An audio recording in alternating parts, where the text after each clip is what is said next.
Et pour ce dernier quart d'heure de Smart Bourse, on va s'intéresser à ce qui se passe du côté du Bitcoin. Quels sont les enjeux stratégiques avec un expert, Yves Chouefati. Bonjour. Bonjour Fabrice. Vous êtes président de Tobam.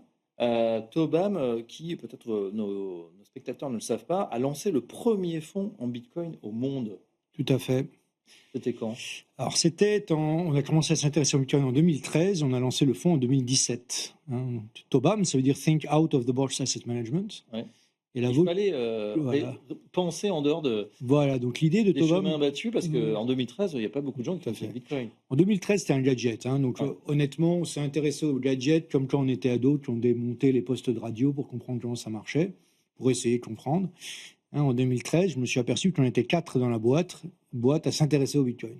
Mais comme un gadget, les boîtes, on est des matheux, et on s'intéressait à ça mathématiquement. C'est seulement en 2016 qu'on a compris que ce truc-là, en fait, c'était pas un gadget, et qu'on a décidé d'implémenter un pari en 2016. Et on a nommé ce pari, on l'a décrit par une phrase, et la phrase, c'est: un jour ou l'autre, les plus gros gérants de fonds du monde lanceront des fonds en Bitcoin pour leurs clients. Ça, on l'a écrit dès 2016. Donc ça paraissait complètement farfelu il y a près de 10 ans maintenant. C'est le cas aujourd'hui avec un engouement extraordinaire pour ce cryptoactif qui est la plus grande monnaie virtuelle du monde. Alors, je dis monnaie, c'est un token, on pourrait ergoter bien sûr. Mais en tout cas, voilà, c'est devenu un actif, c'est même un actif de diversification. On dit souvent que c'est l'or numérique. Est-ce que vous êtes d'accord avec cette définition? Une réserve de valeur. Voilà, en fait, l'économie, c'est de la confiance. Quand vous achetez une bouteille d'eau de chez l'épicier, vous espérez que c'est vraiment une bouteille d'eau, et lui, il espère que l'argent que vous lui donnez, c'est du vrai argent. Toute transaction, elle repose sur la confiance. Et pour que l'édifice de la confiance soit solide, il y a besoin d'une clé de voûte de la confiance. Et pendant des millénaires, la clé de voûte de la confiance, c'était l'or. Si je vous disais à l'époque, j'ai 5 lingots d'or, vous me faisiez confiance. Ensuite, on s'est aperçu que l'or, il y avait des problèmes. Un des plus grands problèmes de l'or, c'est qu'il n'est pas auditable. Aujourd'hui, si je vous dis j'ai 5 lingots d'or, c'est un acte de foi que de me croire. La seule manière d'auditer mon stock d'or, c'est de le faire fondre. Il n'y a pas d'autre méthode. D'accord. L'or a été remplacé comme clé de voûte du système de la confiance par le dollar. Si je vous disais, il y a quelques années, j'ai 3 millions de dollars, vous me faisiez confiance. Aujourd'hui, un nombre croissant d'observateurs ont l'impression que l'intérêt objectif des États-Unis d'Amérique, c'est de dévaluer le dollar. Quand on est assis sur des quantités gigantesques de dettes, quand on a des problèmes de productivité partout, en fait, si on regarde les choses objectivement, on peut penser qu'on a intérêt à dévaluer sa monnaie. Quand le président lui-même annonce qu'il veut dévaluer le dollar, c'est là qu'on peut... Et la perspective d'une dévaluation, c'est pas compatible avec le statut de clé de voûte du système de la confiance. Et je pense qu'en fait, l'intérêt des États-Unis, c'est de faire en sorte que le dollar ne soit plus le clé de voûte de la confiance, parce que c'est très coûteux pour les États-Unis, en fait. Et en fait, ils sont en train, de manière plus ou moins publique, de s'emparer de ce qui pourrait devenir la future clé de voûte du système de la confiance, du Bitcoin. Aujourd'hui, ils abandonneraient ce qu'on appelle le privilège exorbitant, le billet vert, qui est quand même la monnaie de référence. Ils ne l'abandonneraient pas, mais ils le dévalueraient. Le dollar, il restera en cours. Les États-Unis honoreront leurs dettes. Comment ils honoreront leurs dettes? En imprimant des dollars. Et en fait, un prix Nobel d'économie a défini l'inflation de manière originale, Milton Friedman.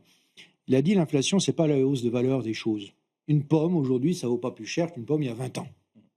Ça n'a pas plus de valeur. Par contre, quand vous regardez son prix en euros a beaucoup augmenté. Ce n'est pas la valeur de la pomme qui a augmenté. C'est la valeur des euros qui a diminué. C'est la valeur du dollar qui a diminué.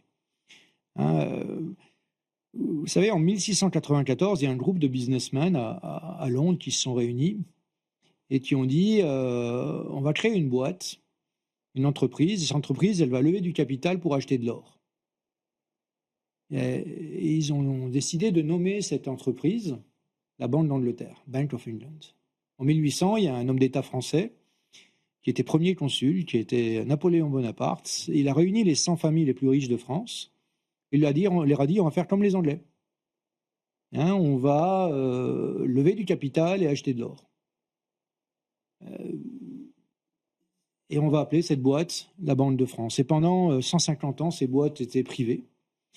Et effectivement, si le Bitcoin est destiné à devenir cet outil ultime de la confiance, ben c'est intéressant de l'accumuler dans le bilan d'entreprise, de l'accumuler dans le bilan d'institutions ou de particuliers. On a déjà des sociétés qui ont cette pratique, qui lèvent des capitaux extraordinaires, en milliards de dollars pour acheter des réserves, cette nouvelle, alors ce Bitcoin, des réserves. Et comme ça monte, en fait, du coup, la société progresse comme ça. Alors, bien sûr, il y a des à-coups parce qu'il faut rappeler... Il y a de la volatilité. Hein. Le Bitcoin, c'est quelque chose de très volatile, de très risqué, surtout sur le court terme. Hein. Et effectivement, le cours de ces actions, il monte énormément et de temps en temps, il baisse beaucoup aussi. Alors, vous avez parlé de privatisation de ce Bitcoin par les États-Unis. C'est une stratégie, enfin, comment vous décryptez, pourquoi vous analysez cette stratégie comme ça? Alors, à part ces grosses boîtes, justement, qui achètent énormément de Bitcoin, en plus, il n'y en a plus tant que ça. On rappelle, c'est un stock fini de 21 millions. Il y en a quelques millions qui sont déjà évaporés ou perdus sur certaines clés qui ont été oubliées ou détériorées. On peut se dire que finalement... Il y a 21 millions de Bitcoin et il y a à peu près 100 millions de millionnaires sur la planète. Si tous les millionnaires veulent du Bitcoin, il va falloir qu'ils se battent. Et sur quel terrain ils vont se battre? Sur le terrain du prix. Hein, c'est ça qui fait l'appréciation du Bitcoin. Les entités qui accumulent du Bitcoin, c'est des individus. Baudouin et Bouille, c'était seulement des individus. Et ensuite, ça a été des institutions, surtout américaines et surtout asiatiques et du Moyen-Orient. Les Européens, une fois de plus, c'est pas qu'ils y croient pas, c'est qu'ils sont en retard sur tout. Donc, ils sont en retard sur ça aussi. Hein, ils ont des grands principes, ils manquent de pragmatisme. Ils ne se posent pas la question de savoir si ça marche ou ça marche pas. Et ils prétendent savoir qu'est-ce qui est bien et qu'est-ce qui est mal. Ça, malheureusement, en économie, c'est pas très efficace. Alors justement, quels seraient les impacts géopolitiques si le Bitcoin devenait effectivement une clé de voûte de la confiance mondiale?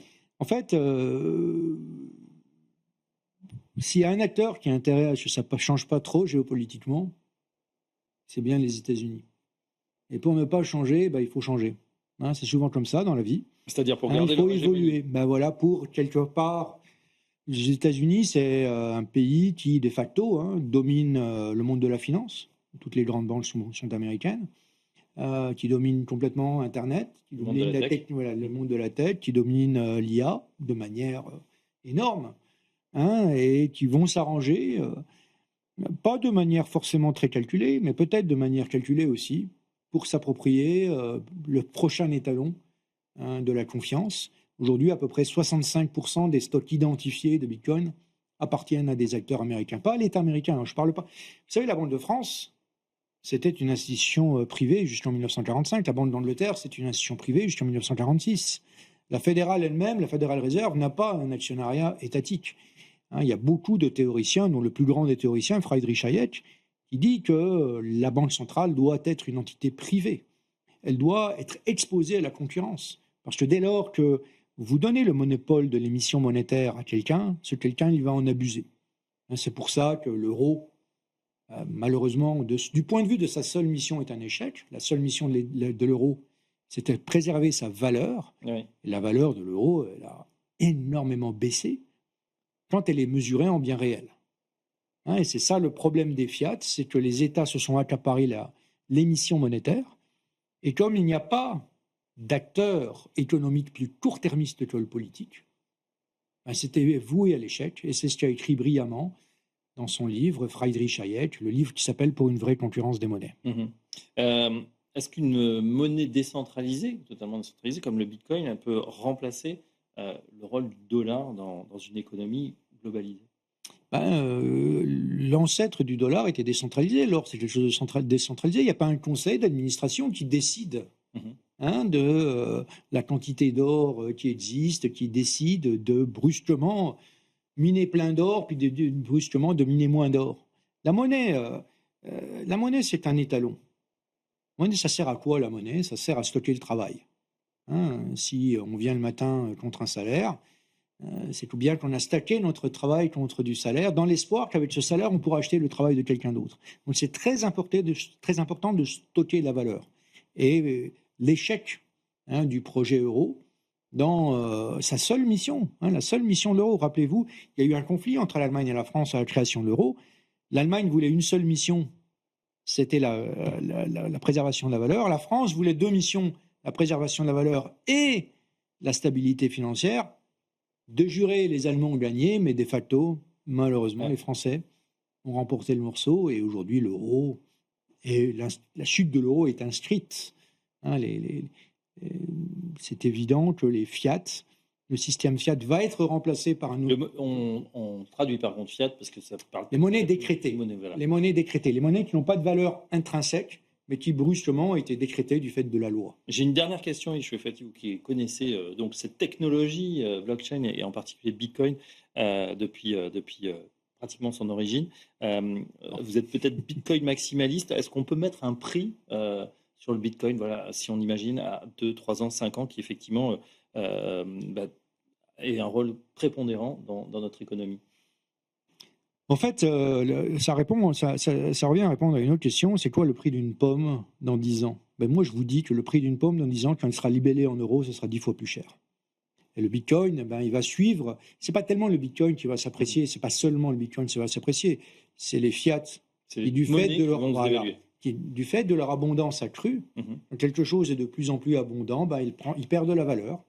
Et comme l'impression monétaire n'est pas prête de se calmer, le Bitcoin vaudra plusieurs millions de dollars dans un horizon assez longtemps. Bitcoin pour payer. Oui, bien sûr. Donc un Bitcoin est déjà décomposable en 100 millions de Satoshi, de même qu'un euro est décomposable en 100 cents. Chaque Bitcoin, vous pouvez le couper en 100 millions de petites parties qui s'appellent des Satoshi. Et effectivement, l'objectif à terme, ce ne sera pas de posséder un Bitcoin, parce que comme je vous dis, il n'y en a que 21 millions. Ce ne sera pas possible. Ce ne sera pas possible. Par contre, des Satoshi, il y en a beaucoup. Et ce sera plus aisé de s'approprier un certain nombre de Satoshi que de s'approprier des Bitcoins. Voilà, donc Satoshi, Bitcoin, en tout cas, si vous n'en avez pas, on va conseiller une diversification, au moins pour en avoir un petit peu. C'était un bon conseil qu'on aurait pu suivre déjà dès 2016-2017, quand il valait peu cher. Aujourd'hui, c'est fortement apprécié, mais c'est bien parti pour continuer. Merci Yves Chouefati pour cet éclairage sur le Bitcoin. On renvoie votre article dans la revue Banque. Et si les États-Unis réorganisent le système entre dollars et stablecoin et Bitcoin. Merci à vous. Je rappelle que vous êtes président de Tobam et à très bientôt sur Smart Bourse. Cette édition se termine. On se donne rendez-vous demain à la même heure en direct de 17h à 18h. On est réécoutable sur toutes les plateformes de streaming, Spotify, Deezer, Apple Music. N'hésitez pas à nous noter si vous aimez l'émission et à nous réécouter. À demain. Très bonne soirée à tous.